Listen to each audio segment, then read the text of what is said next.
Hi, my name is Nathan Florsheim, and I am a photo and video instructor at the Evanston Art Center. Thanks to the Phillip and Edith Leonian Foundation, we are able to present you with a series of video tutorials to help you with your photography process at home. In this video, we're going to be going over how to print your photos using Affinity. If you haven't already watched our video on resizing in Affinity, I recommend checking it out as it is very helpful to what we're going to be going over in this video. It's also good to watch our camera raw editing and our just editing basics video with Affinity, as all those will play a role leading up to printing. First, we're going to want to go up to Document at the top part of the window and choose Resize Document. We're going to want to uncheck Resample, scroll to Units, and change it from pixels to inches. This is where we will actually adjust the size of our image to make sure that it matches the size of the paper that we're going to be printing on. That's why I think it's important to change it to inches, as oftentimes I'm thinking about the paper size in inches. The next thing that we're going to want to do is go down where it says DPI. Right now it's a pretty low resolution of 72, which is why when you look at the actual size of the image, it's very large, and we want to change that to a higher number. For a good rule of thumb, anything over 300 DPI or 300 resolution is a really good place to start for printing and will ensure you get a really sharp, crisp image. After entering 300 in the resolution, go ahead and hit return, and we'll see the actual size in inches of the image change proportionally as well. The reason for this is we are currently resizing our image rather than resampling. Let's say we are wanting to print this image on a US letter or 8.5 by 11 inch sheet of paper. We're going to want to go up to where it says size and adjust it so we know that the image will fit on the paper itself.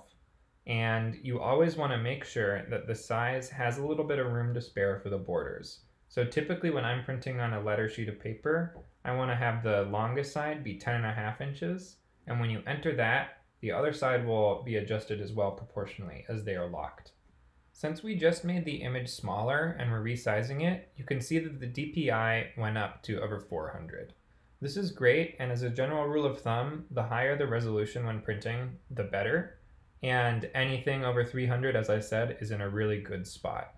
If you start making your image too large and the resolution dips below 200 in the 100 or below range, you're in a dangerous area, as you may be noticing some pixelization when you're printing there and the quality really starts to deteriorate. Now that it is sized how we want it, we can go down and click Resize, and that will save the current size and we can go forward with printing. When you're preparing your image in the editing process for printing, you always want to make sure that you don't have areas that are so bright to the point of being white or so dark to the point of being pure black. The reason for this is when you go to print your image, the white areas, the printer won't lay down ink, it'll just be paper white, and the black areas will be very dense and muddy. To avoid this, when we're editing with Camera Raw, we want to use the clipping feature, which will notify us of any areas that are too bright or too dark. So if you did not do that in your Camera Raw editing process, I'd recommend going back and making sure that you don't have any areas of clipping. We go over all of that in our Affinity Raw editing video. Before going forward with printing, I like to do some slight tweaks to the image using curves. And the main reason for this is when you print an image, it's going from a backlit screen to just a piece of paper. And it depends on the piece of paper, but oftentimes what this means is the image will look a little dull or flat compared to how it was looking on screen. So oftentimes I will use the curves layer and just boost everything up a little bit by increasing the exposure or the contrast. It's a very slight adjustment, but it can help compensate for that change. This depends on the paper type though, as there are hundreds and hundreds of types of paper that all react differently. So it's really great to get familiar with the paper you're using, and then you'll get a good process locked in for what you need to do to adjust each image before printing. Now we can move on to the actual print window by going to File, Print. This is where Affinity gives you a lot of ability to take control and customize various settings to make sure the print looks how you want it to look. The first thing that you're going to want to do is make sure that you have the correct printer selected and it's plugged in or it's connected wirelessly. Next, we want to make sure that we're in the Range and Scale menu, because this is where we're going to actually select the paper size that we want to use. You can select presets like US letter or A3+, which are some common paper sizes. We're going to be doing US letter. But you also have the option to use and create custom sizes. This is when you're printing on unusual paper sizes or printing with a roll. To create a new paper size, click on Manage Custom Sizes, and you can see I have some that are already created, but I can hit the plus button and you'll see it creates something called Untitled. You want to double click on that and rename it to the actual paper size that you're aiming for, otherwise you'll just have a bunch of untitled profiles that are different sizes. Under paper size, you want the width to be the widest part of the paper, so if I'm using a 17-inch roll, I want it to be 17 inches. And then the height will be however high you need the paper to be to fit your image. So if I need it to be 24 inches tall, I'll change it to 24. You can then edit the margins to make sure they're all the same, so 0.25 inches, but this is optional. I just like to have it be all even. Now we can hit OK, and you can see the actual preview window for the image is looking a little wrong. The image is quite small compared to the paper size.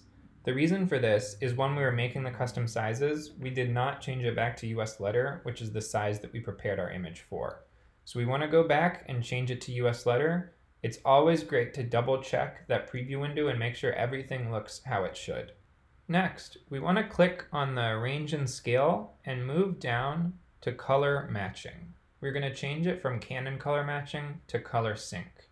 And under profile, we want to click where it says automatic, other profiles, and we'll get this window pop up. What we're doing here is going through a full list of custom profiles for specific paper types and specific printers. This is a really important part of printing with Affinity, as we can assign certain profiles to the printer and it will make sure that we are printing the photo for that specific paper profile. So if I'm printing for a matte paper, I would select that company's matte paper profile, which will tell the printer something different than a glossy paper profile to make sure that the print looks as close to how it looks on screen as possible. If you're using third-party papers, you can download their profiles for their papers for your specific printer online and install them. There should be instructions on all of the providers' websites, but when you get, say, a Canon printer and you install its software, it'll come with a bunch of profiles pre-installed for their own papers. I'm going to be printing on a paper by Moab, and so I'm going to go ahead and just search Moab in the search box so I don't have to scroll through all these different profiles that I have installed. And I'm going to choose Moab Entrada and click on it and hit OK. Next, we want to click on that drop down where it says color matching, and we're going to change it to quality and media. This gives us further options to specify the media type or paper type so our printer knows exactly what to do to make our print look the best we can. I know that this paper is a matte photo paper, so I'm going to go ahead and select matte photo paper. You can also change the paper source and image quality here. I typically find that the high rather than the highest works totally fine for me. You want to make sure when you're printing color prints that black and white print is unchecked. Now, if our paper is loaded and our printer is on, we can hit print. But I want to go over the different procedure for printing a photo in black and white. So I'm going to just hit cancel. And I'm going to navigate back to my image in Affinity, and I want to make sure that my black and white layer is on, or if it's not there, I create it. Now we will go back to the print window. First thing I like to do is double check that it's the correct size for the paper and image. Next, you can click on the range and scale and navigate down to color matching. This time, we actually want to leave it on Canon color matching, rather than change it to color sync like before.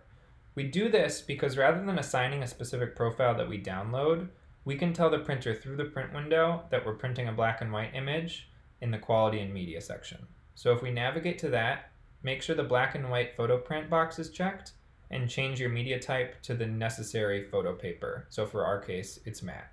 Then we can go ahead and hit print. That does it for a video on how to print using Affinity. I recommend spending some time to get to know your printer as well by watching videos on the specific model or reading the instructions, as even if you follow this tutorial step by step, if something is set up wrong with your printer, you'll run into issues along the way. Once again, we would like to thank the Phillip and Edith Leonian Foundation for providing the funding to make these videos possible. Stay tuned for more videos covering Photoshop, other editing softwares, and camera tips and tricks. Thanks.